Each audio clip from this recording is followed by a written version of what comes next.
예, 우리 옆에 분과 인사합시다. 참 잘 오셨습니다.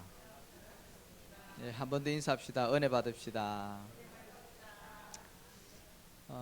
안델센 동화에 보면 미운 오리 새끼라는 그 유명한 이야기가 있잖아요. 그 오리 새끼들 중에 그 백조 새끼 한 마리가 그 끼어 있어 가지고 항상 구박을 받는 겁니다. 외모가 다르다는 이유로. 그러다가 이제 이 백조 새끼가 여행을 떠나잖아요. 자기 자신을 찾기 위해서 하도 구박을 받으니까. 그래 이제 나중에 여행을 이제 쭉 가다가 그 백조 무리를 만나죠. 그럴 때 이제 물 속에 비친 자기의 모습을 보면서 아, 내가 오리가 아니라 백조였구나. 그거를 발견하고 자기의 이제 갈 길을 간 이제 그런 내용인데, 뭐냐 하니까 우리가 정체성을 놓치면 우리가 하나님의 자녀임에도 불구하고 세상에 살기 때문에 헷갈릴 때가 참 많이 있거든요. 놓치는 부분도 많이 있고, 또 반대로 얘기하면 놓쳤기 때문에 우리가 내가 누구인지, 내가 구원받은 하나님의 자녀인지도 모르고 살아갈 때가 참 많이 있습니다. 그럼 굉장히 손해를 많이 보는 거죠.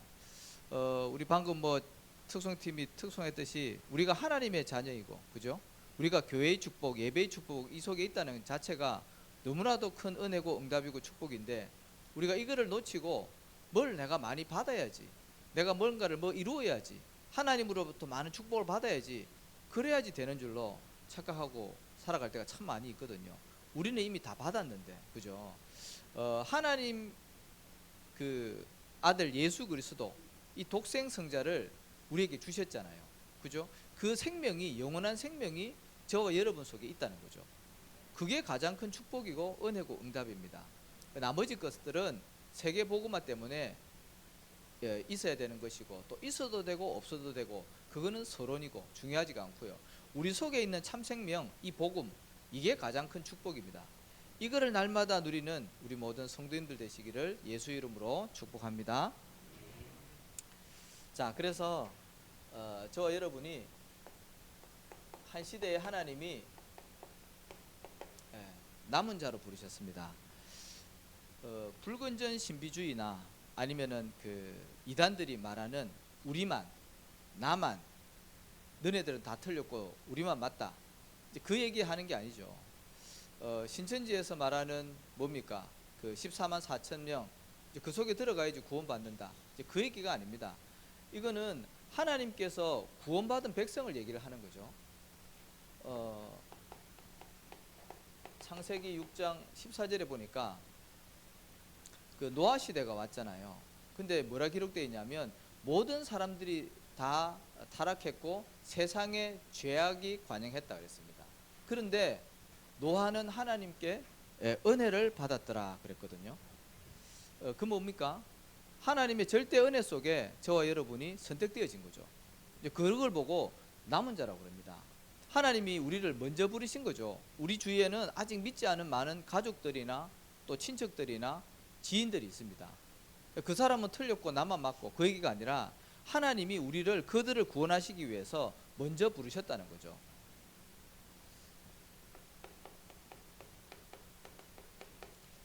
많고 많은 사람 중에 하나님이요, 아브라함을 선택하셨어요. 뭐 자료에 보면 우리가 잘 알고 있는 욥도 이 아브라함 그 시대의 동시대 인물이라고 해요. 근데 욥은 굉장히 하나님께 인정받았고, 그죠, 의인이었잖아요. 그런데도 하나님이 왜 우상 숭배하고 우상 장사하는 아브라함을 선택하셨을까요? 그건 하나님 마음이죠. 근데 중요한 거는 어쨌든 하나님이 아브라함을 믿음의 조상으로 선택하시기를 작정하셨다는 거예요. 마찬가지입니다. 저와 여러분이 특별해서가 아니라 하나님의 은혜로, 그죠? 우리가 이미 창세전에 구원 주시기로 하나님이 작정을 하셨다니까요. 그 속에 저와 여러분이 응답을 받은 겁니다. 출애굽기 3장 1절에서 10절에도 보면 그 이제 모세가 태어날 때에 그 애굽 왕이 이스라엘 백성들을 이제 학대하기 시작했잖아요. 그래서 아이들을 다 죽이기로 작정을 하고 2살 밑에 태어난 남자아이들은 다 죽였거든요. 그런데 그때 누가 살아남습니까? 모세가 살아남다는 거죠. 아이들, 남자아이들 다 죽어야 되는데 하나님이 모세를 살려두시고 출애굽하는데 지도자로 세우셨다는 거죠. 그 말은 시대마다 하나님이 복음이 희미해지고 전도가 중단되어져 재앙 만난 시대에 하나님이 구원받은 남은 자, 이 복음 운동하고 전도 운동할 남은 자를 남겨두셨다는 거죠. 그래서 저와 여러분이 이 응답 속에 지금 있는 겁니다. 여기에 대한 정체성을 확실하게 가지셔야 됩니다. 그리고 저와 여러분은 순례자입니다. 순례자 잘 아시죠? 언약의 여정을 가는, 말씀을 따라가는 언약의 여정을 가는 순례자로 하나님 우리를 불렀는데요. 히브리서 9장 27절에 보니까 한 번 죽는 것은 사람에게 정하신 것이요 그 이후에는 심판이 있으리니 그랬습니다. 저와 여러분은 한 번 사는 시한부 인생입니다.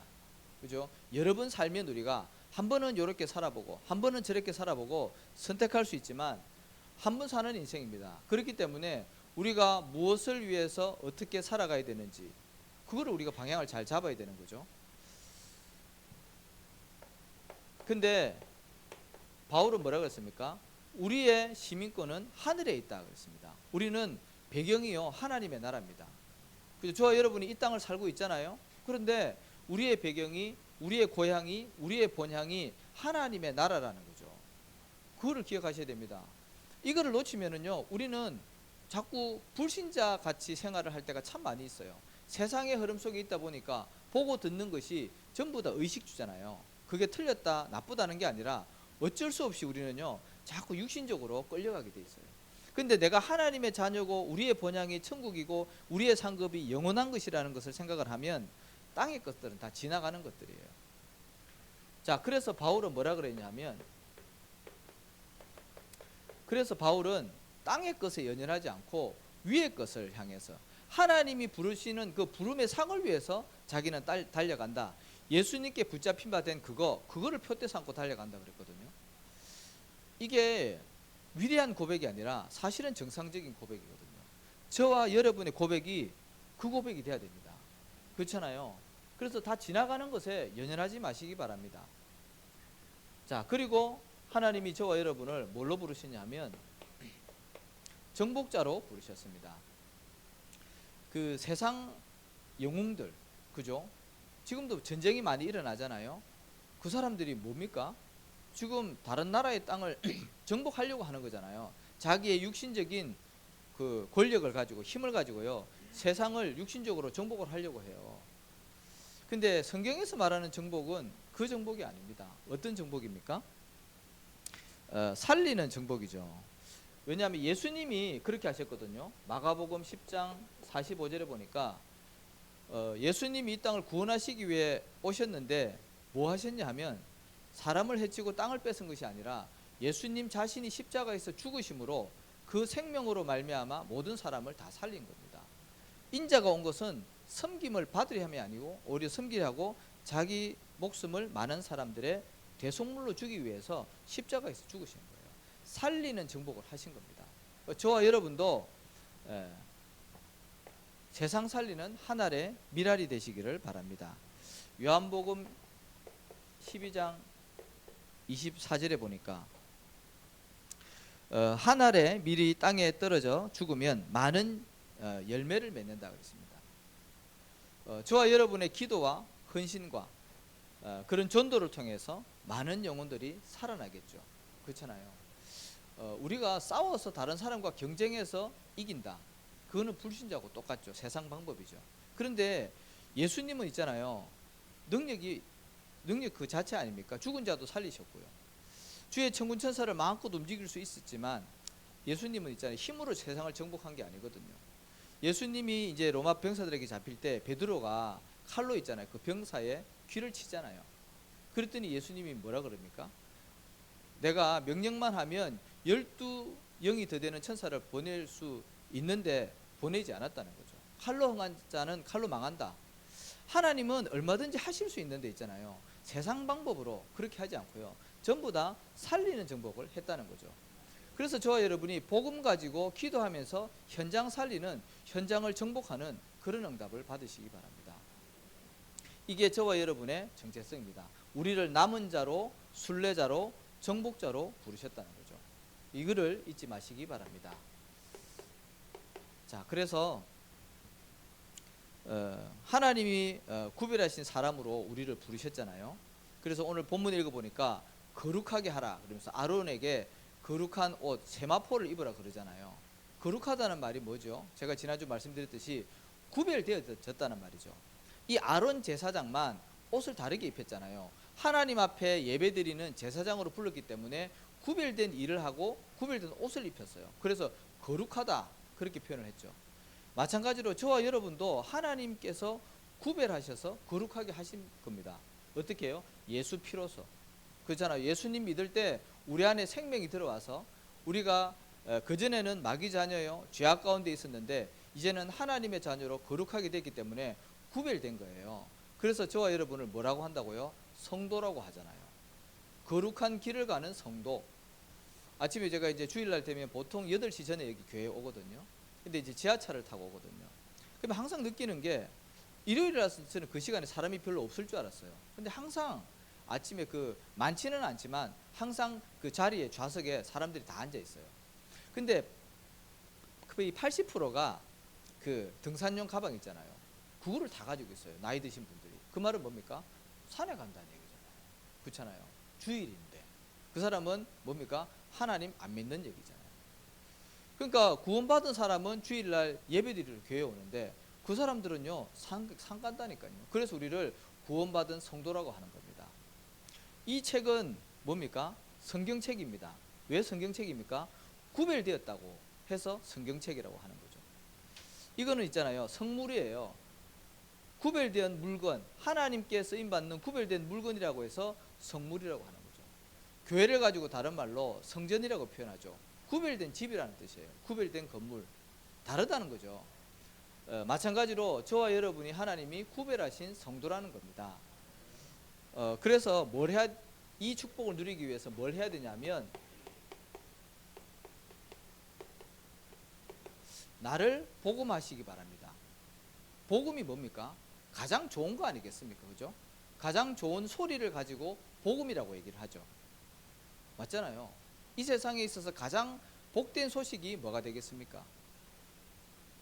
그 사형수가 죽어야 되는데 이제 날 받아놨는데 만약에 그 사람이 대통령 아니면 왕의 특별한 사면으로 거기서 빠져나왔어요. 그거만큼 큰 복음이 있겠습니까? 그렇죠?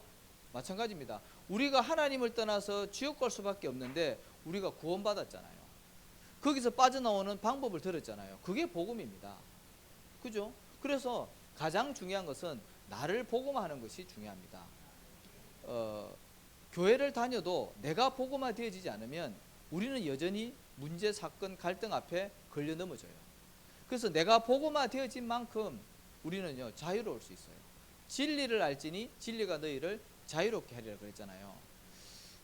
저는 이제 예수 믿은 지 이제 30년 됐거든요. 근데 제가 예수님 막 믿었을 때와 지금은요 차이가 많이 나겠죠. 제가 그만큼 변화되어진 거예요. 제가 그만큼 복음화되어진 겁니다.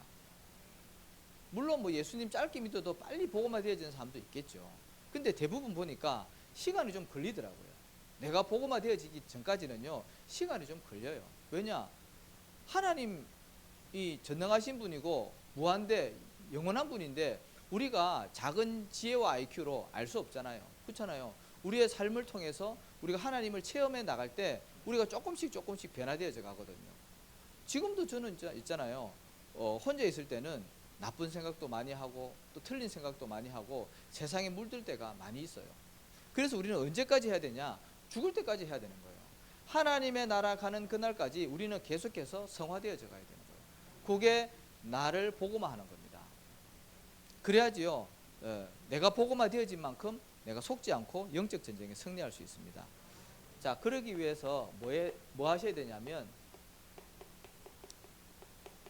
저와 여러분이 복음의 말씀에 집중하셔야 돼요. 계속 말씀드리는 거지만 우리가 집중할 때 뭐가 바뀐다고요? 우리 장로님 기도하셨듯이 각인된 것, 뿌리 내린 것, 체질된 것 요거 바뀝니다. 그렇죠? 그래서 복음에 집중하는 시간을 가지시면 좋겠고요. 그래서 로마서 8장 2절의 말씀처럼 복음은 나를 구원한 복음인데요. 우리를 죄에서 완전히 해방시키신 예수 그리스도를 묵상하는 겁니다. 우리는 계속해서 죄를 짓거든요. 근데 원죄에서 완전히 빠져나왔거든요. 예수님을 구주로 영접하는 순간 십자가에서 예수님이 피 흘려 죽으신 것은 우리의 모든 죄를 담당하신 거거든요. 그래서 우리가 원죄에서 빠져나왔고, 자범죄는 우리가 살면서 계속해서 짓잖아요. 그거는 예수 그리스도 이름으로 하나님 앞에 회개하고 다시 그거 안 하면 돼요. 그러면요, 자범죄도 해결되어진다니까요. 그래서 예수님이 십자가에 죽으신 거는 우리의 과거, 현재, 미래 모든 문제를 다 해결하신 거예요. 그 참 제사장 대신 그리스도께 집중하는 겁니다. 그러면 저주 재앙이 떠나가게 되어 있는 거죠. 그리고 어디에 집중해야 되냐면 요한일서 3장 8절의 말씀처럼 우리를 사단의 권세에서 그죠? 완전히 승리케 하신 이 그리스도께 집중하는 거죠. 사단은 눈에 보이지 않지만 지금도 활동하고 있다니까요. 너희 대적 마귀가 우는 사자처럼 두루다니며 삼킬 자를 찾는다 그랬습니다. 근데 그 사단을 예수님이 십자가에서 부활하셔서 해결하셨잖아요. 그분이 지금 누구와 함께요? 우리와 함께, 나와 함께 그 이름 부르짖을 때 흑암 세력이 떠나가게 되어 있습니다. 그래서 거기에 어떻게 하라고요? 집중하는 겁니다. 자, 그리고 요한복음 14장 6절의 말씀처럼 하나님을 떠나서 우리는 지옥 배경 가운데 있었거든요. 하나님 떠난 사람은 100% 인정하든 인정하지 않든 지옥 배경 가운데 있습니다. 그래서 지옥 같은 인생 살다가 지옥 갈 수밖에 없는데 거기서 하나님 만나는 길을 열어주셨다니까요. 그 참 선지자 되신 그리스도께 우리가 집중을 하는 거예요. 이게 좋아야 돼요. 이 얘기를 들으면 좋아야 돼요. 그렇잖아요. 우리가 이 속에 있었다니까요. 우리가 복음을 누리지 못하면 우리는 또 여전히 이 속으로 들어갈 수 있어요. 그래서 날마다 만왕의 왕 되신 그리스도, 참 제사장 되신 그리스도, 참 선지자 되신 그리스도를 날마다 집중하는 겁니다. 이것 되어질 때 저와 여러분이 복음화 되어질 줄로 믿습니다. 그리고 나를 복음하기 위해서 어떻게 되냐면 복음으로 재해석하시기 바랍니다. 저와 여러분이 다 과거가 있잖아요. 좋은 것도 있고 안 좋은 것도 있는데 이 과거가 복음으로 재해석되어지지 않으면 언제든지 우리의 올무가 되고 걸림돌이 되어져요. 상처로 남아있다니까요. 요셉 보십시오. 얼마나 억울한 일을 많이 당했습니까? 근데 복음으로 재해석하니까요, 형을 살리게 되고요, 바로를 살리게 되고 보디발의 가정을 살리게 됩니다. 반드시 우리의 과거를 복음으로 재해석하시기 바랍니다. 자, 그러면 오늘에 일어나는 모든 것들은 뭡니까? 합력하여 선을 이루는 하나님의 절대 계획이 되는 거예요. 그리고 미래는 뭡니까? 하나님의 영원한 작품과 응답을 남기는 다 축복이고 발판이 되어지는 거죠. 그래서 복음으로 반드시 재해석하시기 바랍니다. 자, 그리고 나를 복음화하기 위해서는 저와 여러분은요, 날마다 예배에 성공하시기 바랍니다. 아까 우리 찬양했죠? 우리를 하나님 예배자로 불렀다니까요. 그래서 예배를 드릴 때는 반드시 기억해야 되는 게 요한복음 4장 23절 24절에 보니까 영과 진리로 예배드리라고 그랬습니다. 예수 생명 가지고 예배드리는 겁니다. 형식적으로 습관적으로 오는 게 아니라 내가 오늘도 왜 교회 가야 되냐, 왜 예배드려야 되나, 그 예수 생명 가지고 오는 겁니다. 자, 그리고 우리가 예배 성공하는 두 번째는 뭐냐니까 로마서 10장 17절의 말씀처럼 믿음은 들음에서 난다 그랬습니다. 하나님 말씀 계속 들어보십시오. 진리의 말씀이기 때문에 이건 쇠뇌하는 게 아니에요, 여러분. 하나님의 말씀이기 때문에 능력으로 역사하게 되어 있습니다. 그래서 반드시 우리가 예배 드릴 때는 예수 생명 가지고 예배 드리고 언약 붙잡고 예배 드리고 믿음 가지고 예배 드리는 거예요. 그리고 사도행전 10장 33절에 보니까 하나님의 음성을 말씀 가운데 찾아내셔야 되는 거죠. 이게 한 단어가 될 수도 있고 한 문장이 될 수도 있습니다. 그 이제 베드로와 고넬료와의 만남이 일어날 때 고넬료가 베드로 보고 뭐라 그랬냐면 우리가 사람들을 다 모아놨는데 고넬료가 베드로 보고 우리가 하나님 앞에 모였습니다 그랬거든요. 베드로는 사람이잖아요. 그런데 하나님의 말씀을 심부름하러 베드로가 왔기 때문에 고넬료가 우리가 다 하나님 앞에 모였습니다 그랬다니까요. 그래서 이 예배를 통해서 하나님이 나를 향한 하나님의 음성을 들으셔야 돼요. 다 기억 못 한다니까요. 반드시 한 단어 한 문장 나에게 꽂히는 말씀이 있어요. 부딪히는 말씀이 있다니까요. 그것만 가지고 살아가도 돼요. 그래서 특별히 한 주간의 말씀 이 제목은요 꼭 기억하셔요. 그렇죠? 이 말씀 가지고 계속 기도하는 거예요. 문제 만났다, 사람 만났다, 하나님 한 주간 강단을 통해서 이 말씀 주셨는데 이게 무슨 계획입니까? 이게 어떤 계획이 있습니까? 질문하시라니까요. 그러면은 반드시 말씀 성취의 응답을 받게 될 줄로 믿습니다. 자, 두 번째로 나를 어떻게 해야 되냐면 교회화 하시기 바랍니다. 교회는 하나님의 가장 큰 축복인데요. 그러기 위해서는 우리가 먼저 교회를 좀 이해해야 되겠죠. 교회는 구원받은 하나님의 자녀가 교회잖아요. 고린도전서 3장 16절에 너희는 너희가 하나님의 성전인 것과 하나님의 성령이 너희 안에 계시는 것을 알지 못하느냐 그랬잖아요. 하나님의 자녀가 성전입니다. 그죠? 그러면은 우리가 모여있는 이 건물은 뭡니까? 교회당, 예배당이라고 표현을 하는 거죠. 이거는 뭐 좀 낡을 수도 있고 넓을 수도 있고 좁을 수도 있고 그거는 중요하지 않아요.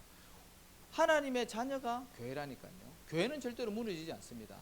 예수님 그랬잖아요. 내가 이 반석 위에 내 교회를 내가 세우리니 그랬다니까요. 예수님이 하나님인데 망할 수 있습니까? 실패할 수 있습니까? 절대 없습니다. 그분이 성령으로 지금 나와 함께. 그래서 저와 여러분이 교회라니까요. 어디를 가시든지 간에 저와 여러분은 교회의 축복을 받게 되어 있는 겁니다. 허감 권세가 무너지게 되어 있는 거죠. 자, 그래서 우리가 다니고 있는 교회의 내용이 있겠죠. 그렇잖아요. 그 가이사랴 빌립보에서 예수님이 제자들에게 물었잖아요. 사람들이 나를 누구라 하더냐? 그랬더니 세례 요한입니다. 엘리야입니다. 예레미야입니다. 또 선지자 중에 한 명이라고 합니다. 그렇게 얘기했잖아요. 근데 다 틀린 거예요, 사실은. 너희들은 나를 누구라 하냐? 주는 그리스도시요 살아계신 하나님의 아들이십니다. 베드로가 고백했잖아요. 그 말은 뭡니까? 교회는요 다양한 색깔들이 있어요. 근데 하나님이 원하시는 교회는 뭐냐니까 그리스도가 반석이 돼야 되는 거죠. 맞잖아요. 그래야지 변함이 없다니까요. 세례 요한은 뭡니까? 정의파예요. 그죠? 비난할 마음은 없지만 막 광화문 가서 막 그 정치에 대해서 얘기하고, 그죠? 뭐 나라 이게 틀리게 가니까 바로 잡아야 되고 뭐 얘기는 할 수 있죠. 그런데요 본질은 아닙니다. 그죠? 그 정의를 보고 못 참는 거, 그게 이제 세례 요한과거든요. 엘리야는 뭡니까? 신비주의. 하늘에서 막 불 내리고, 그죠? 막 영적 전쟁 해가지고 막 이기고. 물론 필요하죠. 그런데요 본질은 아니라니까요. 예레미야 눈물의 선지자 아닙니까? 예수님도 물론 그런 부분이 있었죠. 근데 지금 이 부분이 교회에서는요 항상 강조가 되어져야 되는 거죠. 그렇잖아요. 사람들이 교회를 안 다녀서 망하는 게 아니라 교회를 다니지만 이 정확한 복음과 영적인 문제를 모르기 때문에 교회를 다니고 나중에 무너진다니까요. 영적인 비밀과 복음의 확신이 없어가지고.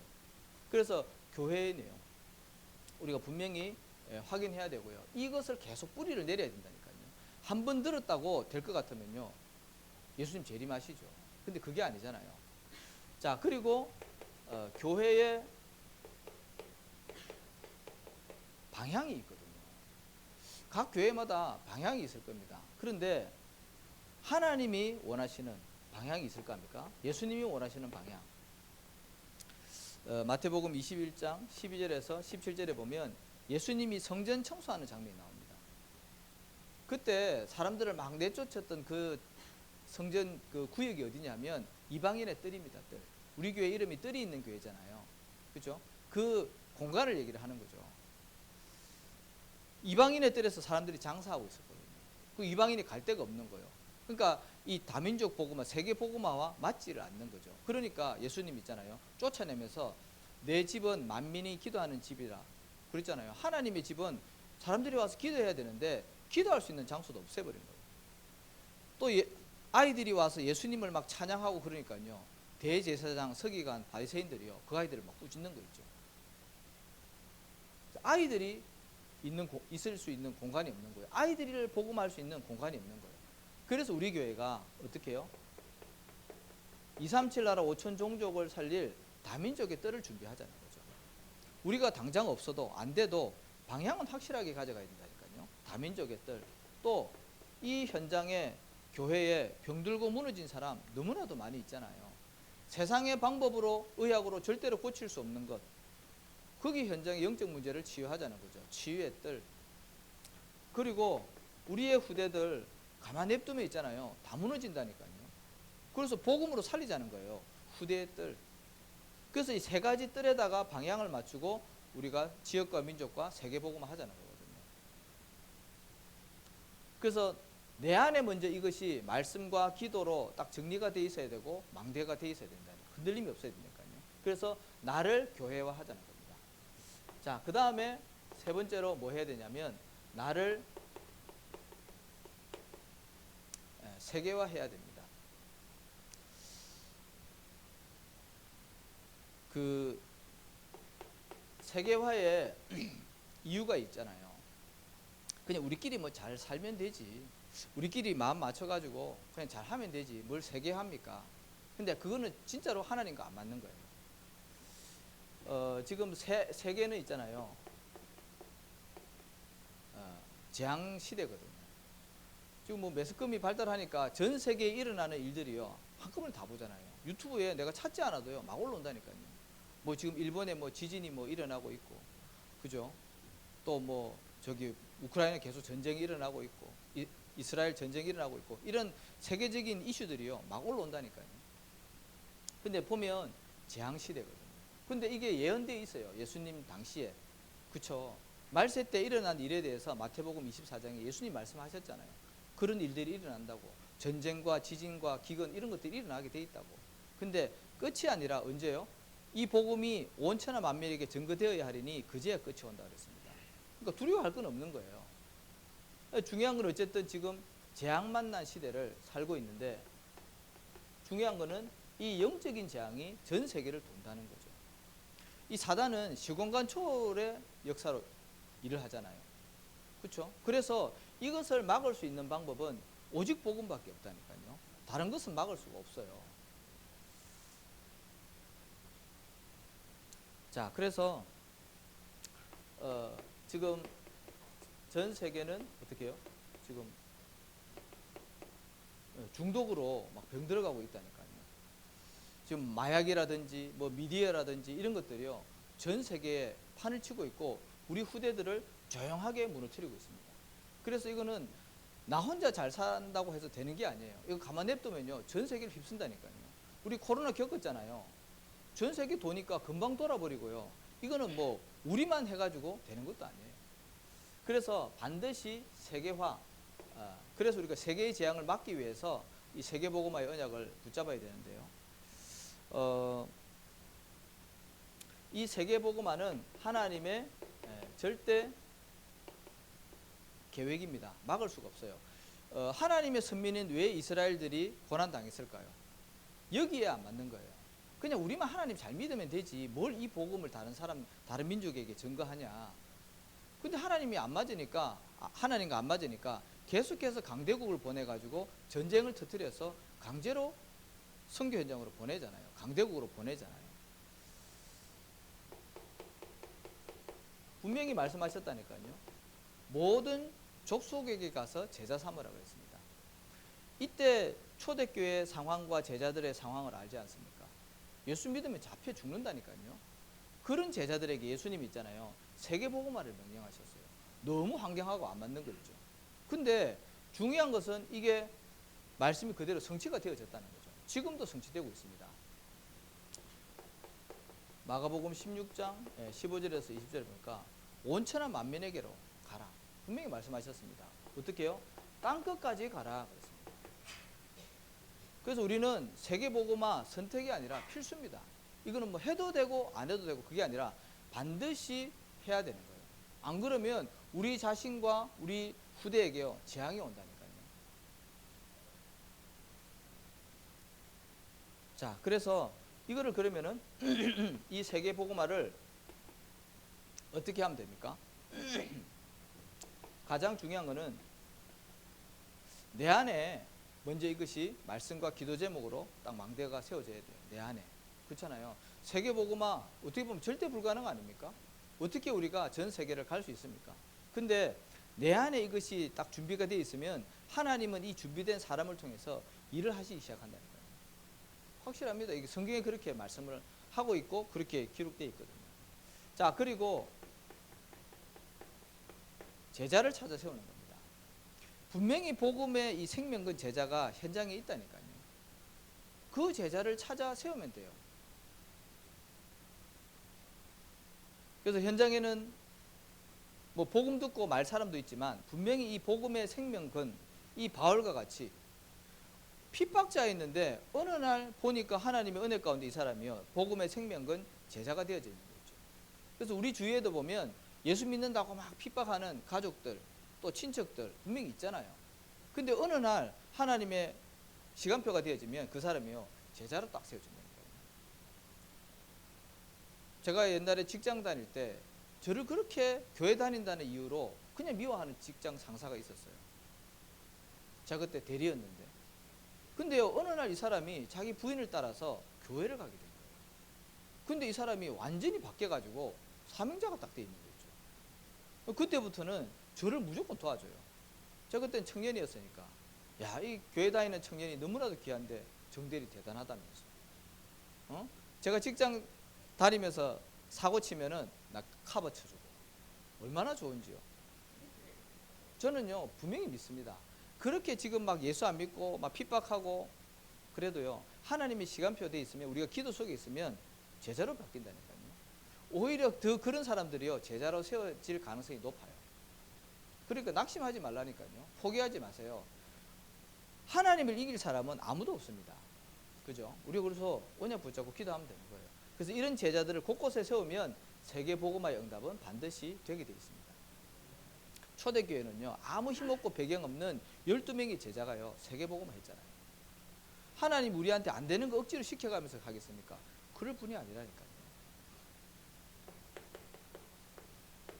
자, 그래서 저와 여러분이 절대 불가능을 절대 가능으로 바꾸는 방법이 뭐냐 하니까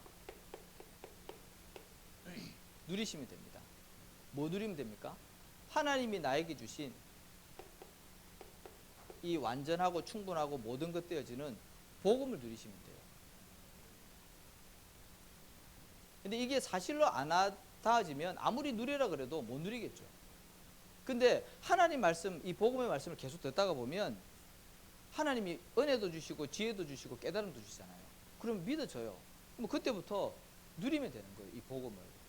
저는 이게 누려지거든요. 그렇잖아요. 자, 복음을 누리시면 되고요. 자, 그 다음에 뭘 누리시냐면 이 복음을 선포하는 교회의 축복을 누리시기 바랍니다. 교회는요 가장 큰 영적인 축복이고 배경이고 플랫폼입니다. 교회 축복 누리시라니까요. 그리고 하나님이 나에게 주신 응답이 있잖아요. 그 응답을 누리셔요. 그리고 저와 여러분에게는 뭐도 있습니까? 문제도 있습니다. 문제도 누리시기 바랍니다. 문제가 큽니까? 복음이 큽니까? 복음이 크잖아요. 그럼 복음을 누려야죠. 문제는요 분명한 하나님의 답이 있고 하나님의 선하신 계획이 있습니다. 근데 이 문제를 누리라니까요. 이걸 못 누리면 자꾸 우리가 어디에 빠지더라고요. 문제 속에 오히려 걸린다니까요. 그렇잖아요. 하나님 문제 주실 때는 그 응답받아 증인되라고 문제를 주신 거거든요. 그래서 혹시 문제 있는 분이 있으시면 누리시기 바랍니다. 그 다음에 뭐 하시냐면 하나님의 시간표를 기다리시면 됩니다. 하나님의 시간표가 없으면 내가 열심히 노력해야 됩니다. 내 방법 총동원해야 돼요. 근데 하나님의 시간표가 있잖아요. 그러면서 이거를 누리면서 기다리면 된다니까요. 그래서 예수님도 제자들에게 뭐라 그랬습니까? 예루살렘 떠나지 말고 약속한 것을 기다려 그랬잖아요. 근데 그 10일 만에 응답 왔거든요. 하나님의 시간표 물론 하나님의 손에 있죠. 근데 우리가 요거를 누리면서 기다리면요 얼마든지 기다릴 수 있습니다. 우리가 급한 게 아니라 하나님이 급해요. 자, 그리고 우리 또 중요한 부분에 대해서는 우리가 도전도 해야 되겠죠. 어떻게 해요?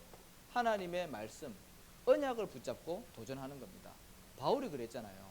내가 로마도 보아야 하리라, 가이사 앞에 서야 하리라. 그 말은 뭡니까? 언약 붙잡고 도전한 겁니다. 바울이 가만히 있으면요 로마 시민권자이기 때문에 거기서 빠져나올 수 있어요. 그런데 왜 굳이 황제 앞에 가려고 했습니까? 상고를 해가면서 거기 앞에 복음을 전해야 되니까. 그건 언약 붙잡고 도전한 거거든요.